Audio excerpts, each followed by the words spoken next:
What's up, freaks? This is just me, and today we're gonna be exploring the best physique of Paul Dillet's entire bodybuilding career. The Jurrastic Paul Dillett started competing at the pro level in 1993 and competing till 2006. In this video, we're only gonna be discussing the years 93 to 96 though. After 1996, he was already kind of past his prime, in my opinion. Of course, I don't want to disrespect the man, but of course, I gotta tell the truth, right? First, I have one honorable mention in the 93 Olympia version of Paul Dillett.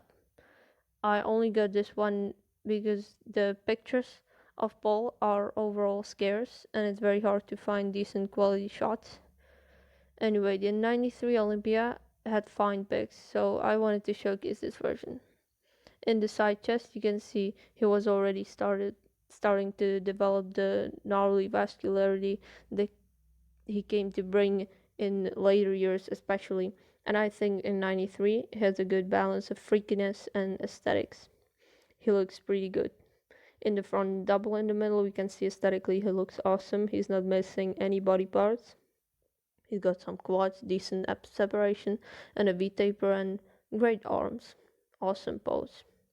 In the rear lat spread, he looks super asymmetrical, but he always did, every year. I admit his glutes and hams look soft here though. This is not a good pose for this year, really. The main reason this version does not make it to the main comparison is the smaller leg measurement and overall lack of muscle maturity and condition, especially from the back compared to the later versions of Paul. But this is almost rambling, so let's introduce the real contenders in the comparison for the best Paul Dillett ever. On the left, a version of the Freakenstein in the 1994 German Grand Prix, or Grand Prix Germany. There seem to be two editions of this contest for some reason. This is the one which he won, I believe. It's the second one where Dorian and Kevin weren't present, but honestly, I'm not sure. It's kind of confusing, so sorry for that. Anyway, it's just the 94 Grand Prix Germany, the one you can find pictures from. Here Paul brought one of the best shapes ever, in my opinion, despite it being more of a smaller show. Paul Dillett looked quite good. Here he was complete and decently proportioned.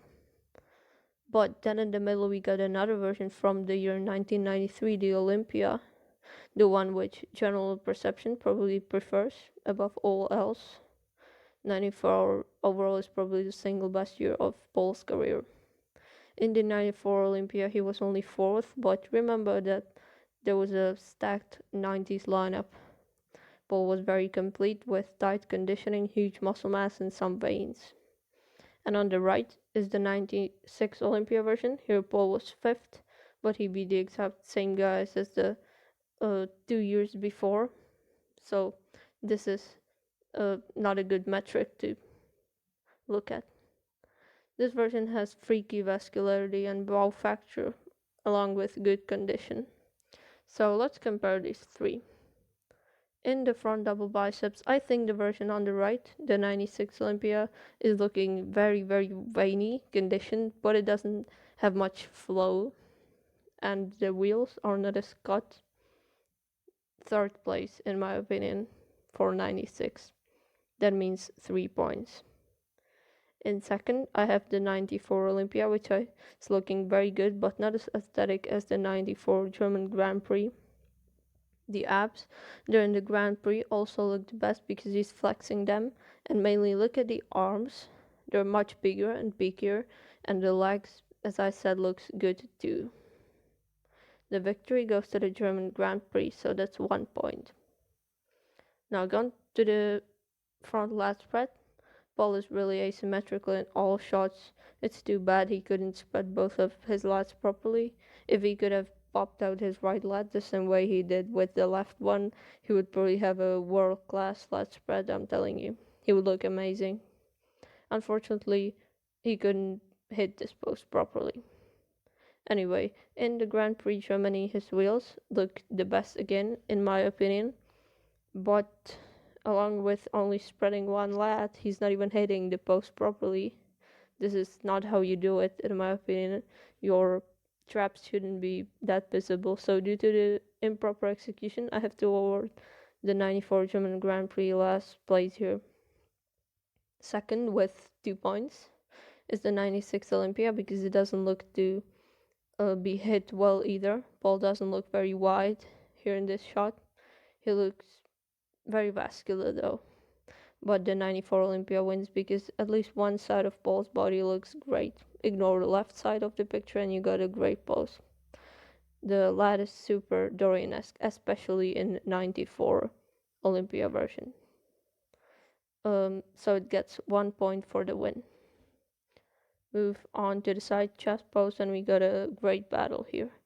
If we make our way from the bottom, I would say the side leg is slightly less defined in the 94 Olympia, but so close in the lower body, and also not easy to judge. In the upper body, we can see that the 1996 version has got crazy vascularity and a thick chest, but also delts that are like a dimension smaller than the 94 version, so I get awarded last place. Unfortunately, the 96 version gets the 3 points. Between the 94 versions, it's very close. They're extremely similar to one another. I think the German Grand Prix version is a little bit more cut, so I'm giving the edge to the Grand Prix version. So the Olympia fetches 2 points. Now, tune to the back, which is not a great idea in Paul's case, but he has to do it. First is the back double biceps. I gotta say, guys, it's too bad Paul couldn't put it all together in this shot. He kind of always butchered the execution by pulling his shoulder blades together, which really made his lats almost disappear. Not knocking him, but he could have looked much better in this pose. In my opinion, he had awesome potential, but he doesn't look too bad. Anyway, here I think the Freakenstein looks the least impressive. In 96, again, he's no flow. The proportions look kind of off. The arms don't look that great.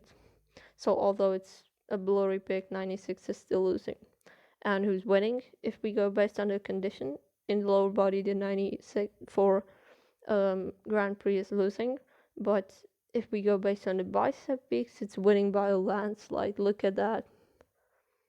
I have the 94 Grand Prix Germany winning. The peaks are so tall on his biceps. I don't know what happened to them at the Olympia. So 2 points to the Olympia again. Here's the rear lat spread, not a great pose. As I said, he could not, for the life of his, pop out his lat. I think it was because he had scoliosis in his back or something, but anyway. Guys, sorry I did not have the lower body for the 94 Olympia, so I took it from a real relaxed picture, so it doesn't look right, but we already got a chance to look at his glutes and hams in the previous shot, and they were pretty good, better than in the Grand Prix. The Grand Prix glutes in this shot look really soft, not a whole lot of detail on the physique overall, so I'm giving the German Grand Prix 3 points here, last place. In the 94 Olympia, it looks like Paul's right lat was spread a bit better than usual, but I think that's just a photo taken at a certain moment. And the lower body of 96 looks really shredded here, and even in the upper body there's some good detail, so and the traps are popping, so 96 is gonna take the win here in the lat spread. I think it actually looks, passable, not as asymmetrical. Now continue. Where's the side tricep, you might ask? I would love to show it, but I wasn't able to find pictures that were any useful, so we have to skip it, as unfortunate as that might be. We're going right into the ab and thigh. Even in this pose, the picture, the one on the left, is awful, so excuse the quality, please. I have the 96 Olympia, not only because of the lower body, which looks the smoothest, but also look at the small tiny details, such as the serratus. It's not as sharp, so I have it losing.